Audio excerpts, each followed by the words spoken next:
महायुतीतील समन्वय समितीच्या सदस्यांची संध्याकाळी 6 वाजता महत्त्वाची बैठक. निवडणुकीच्या तोंडावर तिन्ही पक्षात समन्वय राखण्यासंदर्भात चर्चेची शक्यता.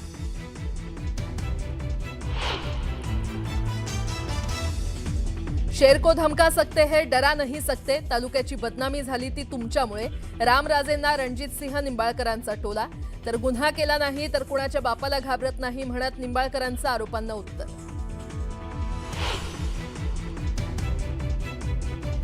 फलटण डॉक्टर प्रकरणात 6 आरोपी मोकाट. तुमच्या तपासावर विश्वास कसा ठेवायचा? डीवायएसपींना निवेदन देत सुषमा अंधारेंची उच्चस्तरीय न्यायालयीन चौकशी समिती नेमण्याची मागणी. कोल्हापुरात ऊस दराप्रश्नी 3 तास चाललेली बैठक निष्फळ. बैठकीतून समाधान नाही. एकही कारखाना सुरू करू देणार नाही. निर्णय न घेतल्यास मुख्यमंत्र्यांना जाब विचारणार. राजू शेट्टींचा इशारा. शेलारांनी फडणवीसांना महाराष्ट्राचा पप्पू ठरवलं. शेलारांच्या टीकेला ठाकरेंचं प्रत्युत्तर. तर ठाकरे राहुल गांधींच्या भूमिकेत राज्याचा पप्पू कोण हे सर्वांना माहीत म्हणत बावनकुळेंनीही सुनावलं.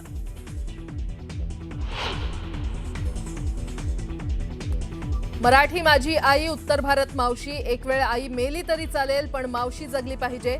आमदार प्रकाश सुर्वेंचं वादग्रस्त वक्तव्य. तर बातमीनंतर न्यूज 18 लोकमतवर सुर्वेंनी मागितली माफी.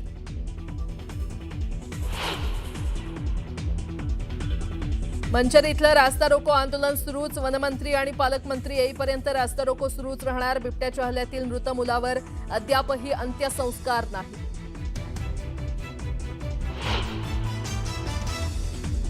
बिहार विधानसभा निवडणुकीसाठी पहिल्या टप्प्याचा प्रचार आज थंडावणार. पंतप्रधान मोदींचा बिहारमधील महिला कार्यकर्त्यांसोबत डिजिटल संवाद. तर गृहमंत्री शहांच्या दरभंगा, मोतीहारी आणि बेतियामध्ये जाहीर सभा.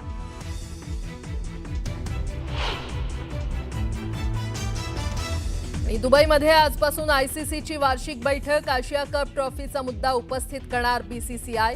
पुढील 2 दिवसात ट्रॉफी न मिळाल्यास पीसीबीवर होऊ शकते कारवाई.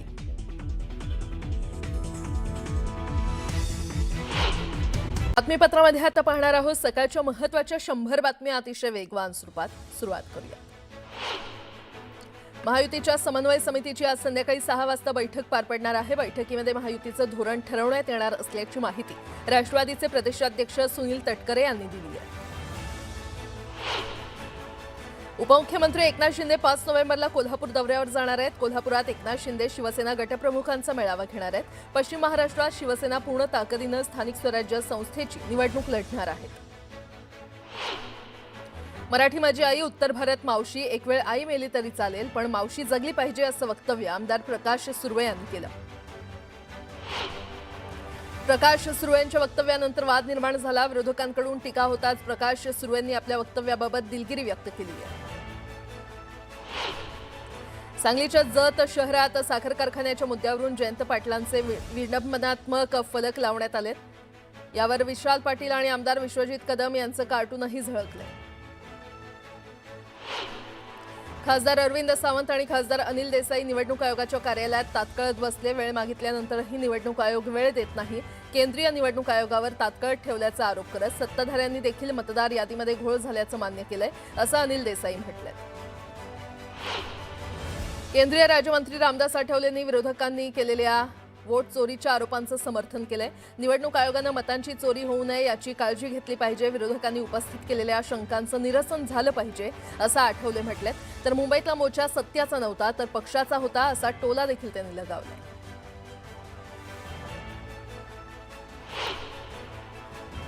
आता एक मोठी बातमी. एकीकडे मुंबई महापालिकेच्या निवडणुकीवरून मराठी विरुद्ध अमराठी असा वाद पेटलेला असताना दुसरीकडे शिवसेना आमदार प्रकाश सुर्वे यांनी विरोधकांच्या हाती आयतं कोलीत दिलंय. मराठी माझी आई आहे तर उत्तर भारत माझी मावशी आहे. आई मेली तरी चालेल मात्र मावशी जगली पाहिजे अशी मुक्ताफळं सुर्वेंनी उधळली. यावरून आता ठाकरेंची शिवसेना चांगलीच आक्रमक झालेली आहे. मतांसाठी माय मराठीचा अपमान करत असल्याची टीका सुर्वेंवर केली आहे.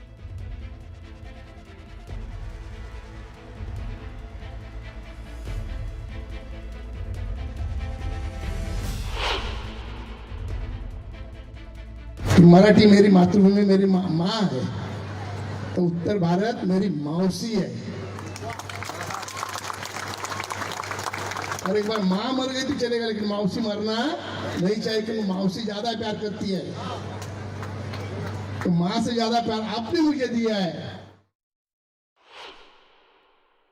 मराठी भाषेला मी आता येतानाच ऐकलं तर किती लाचार वक्तव्य केलंय मला. माफी मागितली, पण माफी मागणं माफ करणं हे माझ्या हातात नाही आहे, हे आपल्या मराठी माणसांच्या हातात आहे. त्याच्यामुळे निवडणुकीतच कळेल त्यांना किती माफ केलं आणि नाही केलं. कुणाचंही वक्तव्य असेल, हे आमच्या पक्षातल्या लोकांनी केलं असतं तरी लाजिरवाणं होतं. मराठी माणूस आणि बाहेरची लोक तुम्हाला निवडायला आली तर तुम्ही मराठी माणसाला बाजूला टाकणार, मरू दे. अशी लोक हे आपली जुनी म्हण होती, ठीक आहे, पण तुम्ही आत्ता वापरताय ती. दरम्यान या वादानंतर प्रकाश सुर्वे यांनी दिलगिरी व्यक्त केली आहे.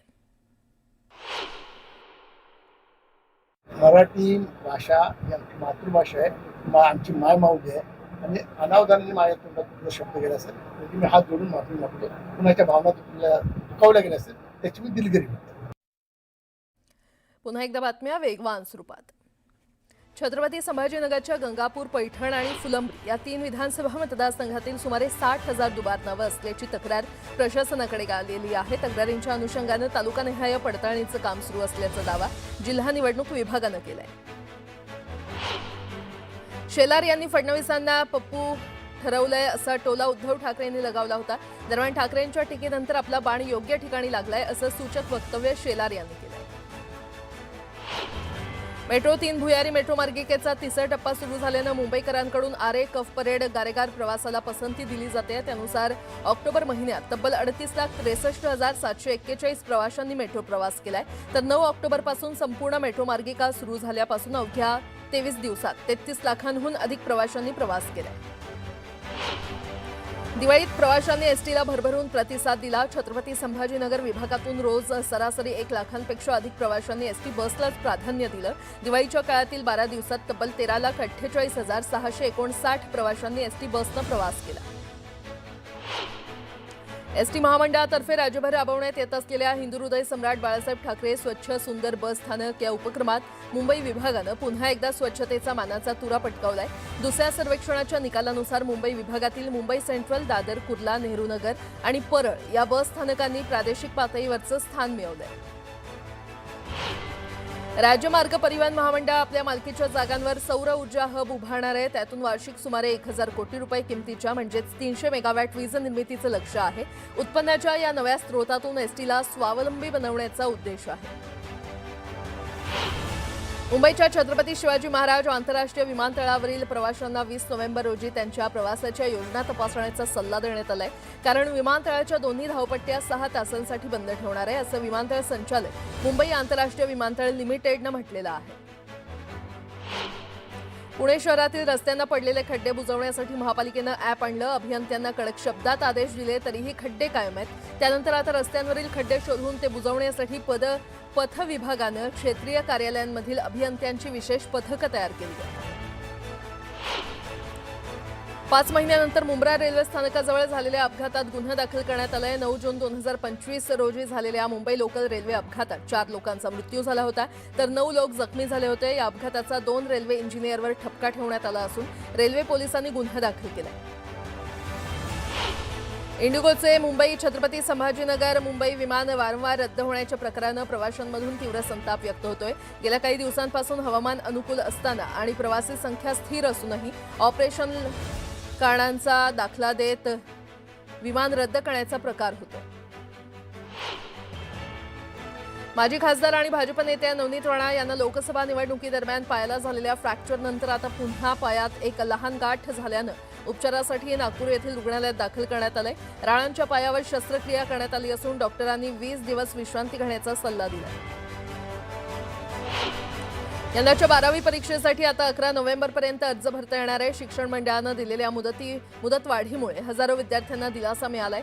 तसंच शाळांनी युडाएस प्रणालीतून अर्ज भरावे अशी सूचना देखील माध्यमिक आणि उच्च माध्यमिक शिक्षण मंडळानं सर्व शाळांना केली आहे. शहापूरच्या चेरपोली परिसरात दुकानात बसलेल्या वयोवृद्ध महिलेची सोनसाखळी बाईकवरून आलेले चोरटे खेचून पळाले. यावेळी महिलेनं आरडाओरडा केल्यानंतर रस्त्यावरून जाणाऱ्या नागरिकांनी या चोरट्यांना पकडलं. यामध्ये एक चोरटा फरार झाला तर दुसऱ्या चोरट्याला जमावानं चोप देत पोलिसांच्या हवाली केलं.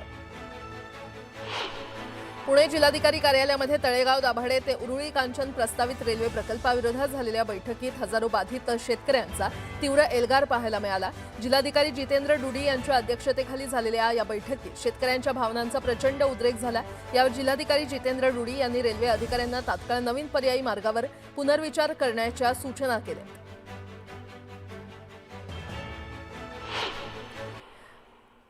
आता एक मोठी बातमी. शेर को धमका सकते हैं, डरा नहीं सकते. या तालुक्याची बदनामी झाली ती तुमच्यामुळे झाली अशा शब्दात रणजित सिंह नाईक निंबाळकरांनी रामराजेंना जोरदार टोला लगावलाय. रणजित सिंह निंबाळकरांनी खुली पत्रकार परिषद घेत आपल्यावर होत असलेले सर्व आरोप फेटाळून लावलेत. मी गुन्हा केला नाही तर कुणाच्या बापाला घाबरत नाही. आम्ही केस केलेला एकही मुकादम फलटणमधील त्या डॉक्टर ताईंना भेटला नव्हता. महिला डॉक्टर आत्महत्या प्रकरणाचं आम्हालाही दुःख झाल्याचं त्यांनी म्हटलंय. तर चुकीचं काम करत नाही म्हणून तुम्ही माझ्या सोबत आहात असं म्हणत स्वतःचीच पाठ त्यांनी थोपटून घेतली. तर बदलाव आणायचा आहे, बदला घ्यायचा नाही असं देखील ते म्हटलंय. तर सर्व आरोपांना निंबाळकरांनी थेट उत्तरं दिली आहेत. रणजित सिंह नाईक निंबाळकरांनी सर्व आरोप एकंदरीतच फेटाळलेले आहेत. डॉक्टर आत्महत्या प्रकरणाचं आम्हालाही दुःख असल्याचं त्यांनी म्हटलंय. तालुक्याची बदनामी झाली ती तुमच्यामुळे झाली असं त्यांनी म्हटलेलं आहे. शेर को धमका सकते हैं, डरा नहीं सकते असं देखील रणजित सिंह नाईक निंबाळकर यांनी म्हटलेलं आहे.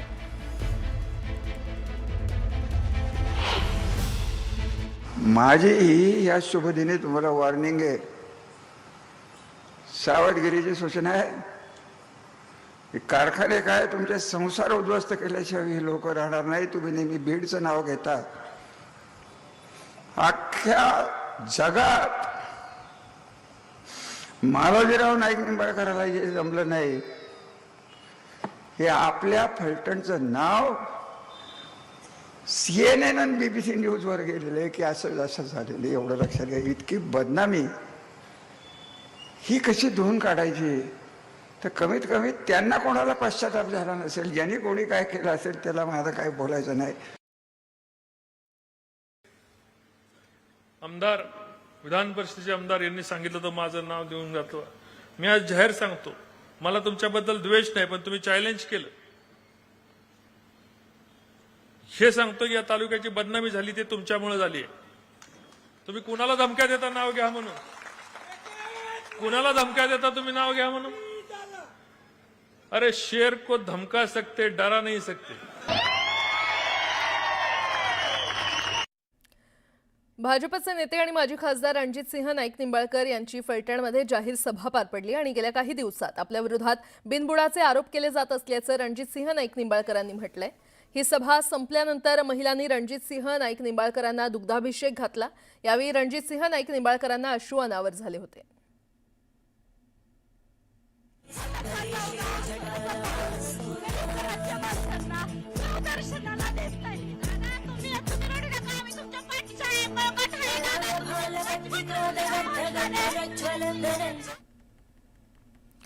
पुन्हा एकदा बातम्या वेगवान स्वरूपात. स्वाभिमानी शेतकरी संघटनेनं विविध भागातील ऊस वाहतूक रोखली. तोडगा निघेपर्यंत कारखाने सुरू करू देण्यात नसल्याचा इशारा स्वाभिमानीकडून देण्यात आलाय. तर कोल्हापुरात ऊस दराबाबतच्या बैठकीत राजू शेट्टी संतापले. कारखान्याचे कार्यकारी संचालक उपस्थित नसल्यानं पालखी पाठवू का असा सवाल राजू शेट्टींनी विचारला. कोल्हापुरात ऊस दराप्रश्नी 2 तास चाललेली बैठक निष्फळ ठरली. ऊस दराच्या बैठकीतून समाधान झालं नाही असं वक्तव्य राजू शेट्टी यांनी केलं. कारखाना प्रतिनिधींनी जाहीर केलेली रक्कम शेतकऱ्यांना अमान्य असून उद्यापासून एकही कारखाना सुरू करू देणार नाही असा इशारा शेट्टींनी दिला. तर उद्यापर्यंत निर्णय न घेतल्यास मुख्यमंत्र्यांना जाब विचारणार असल्याचं ते म्हटलं. नाशिक त्र्यंबकेश्वर रस्ता विस्तारीकरणावरून वाद निर्माण झालाय. स्थानिक नागरिक आणि NMRDA मध्ये संघर्ष सुरू आहे. दरम्यान आता कुंभमेळा मंत्री गिरीश महाजन आंदोलकांची भेट घेणार. प्रकाश महाजनांनी डॉक्टर महिलेच्या आत्महत्या प्रकरणावरून सरकारवर टीका केली आहे. ती डॉक्टर बीड जिल्ह्यातील असल्यानं आमचे भावनात्मक नातं आहे. महिला आयोगाच्या अध्यक्षा अजूनही पदावर कशा आहेत हेच आम्हाला कळत नाही. रुपाली चाकणकरांनी त्या डॉक्टर महिलेचं चारित्र्य हनन केलं तरी अजित पवार अजूनही गप्प का असा सवालही त्यांनी केला. निलेश चंद्र मुनी यांनी उपोषण मागे घेतलं. मंगल प्रभात लोढा आणि विधानसभा अध्यक्ष राहुल नार्वेकरांनी निलेश चंद्र मुनींची भेट घेत आश्वासन दिलं. यानंतर 15 दिवसांची मुदत देत मागण्या मान्य न झाल्यास पुन्हा उपोषण करणार असल्याचा इशारा निलेश चंद्र मुनी यांनी दिला. पुण्यामध्ये सोशल मीडियावर गणेश काळेच्या हत्येचं समर्थन करण्यात आलंय. कोंढव्यामधील तरुणांनी सोशल मीडियावर बंदुकांसह काही काडतुसांसोबत व्हिडिओ बनवला. बबलू सय्यद असं व्हिडिओ पोस्ट करण्याचं नाव आहे. पुणे जिल्ह्यातील शिरूरमध्ये मानव वस्तींवर होत असलेल्या बिबट्यांच्या वाढत्या हल्ल्यांच्या निषेधार्थ मंचरमध्ये अद्याप आंदोलन सुरू आहे. जोपर्यंत बिबट्यांच्या बंदोबस्तात ठोस निर्णय होत नाही तोपर्यंत आंदोलन सुरू ठेवण्याचा इशारा ग्रामस्थांनी दिला. बिबट समस्येबाबत मंत्रिमंडळ बैठकीत विषय घेऊ. बिबट समस्या कायमची सोडवण्यासाठी प्रयत्न करू असं आश्वासन उपमुख्यमंत्री एकनाथ शिंदे यांनी आंदोलकांना फोनवरून दिलं. आमदार शरद सोनावणेंनी एकनाथ शिंदेंना फोन केला होता. शिरूर तालुक्यातील पिंपरखेड इथे दहशत माजवणाऱ्या नरभक्षक बिबट्याला ठार करण्याची परवानगी मिळाल्यानंतर वेगवेगळ्या 5 टीम पिंपरखेड गावात दाखल झाल्या. याबाबत जुन्नर वनविभागाचे उपवन संरक्षक प्रशांत खाडे यांनी माहिती दिली.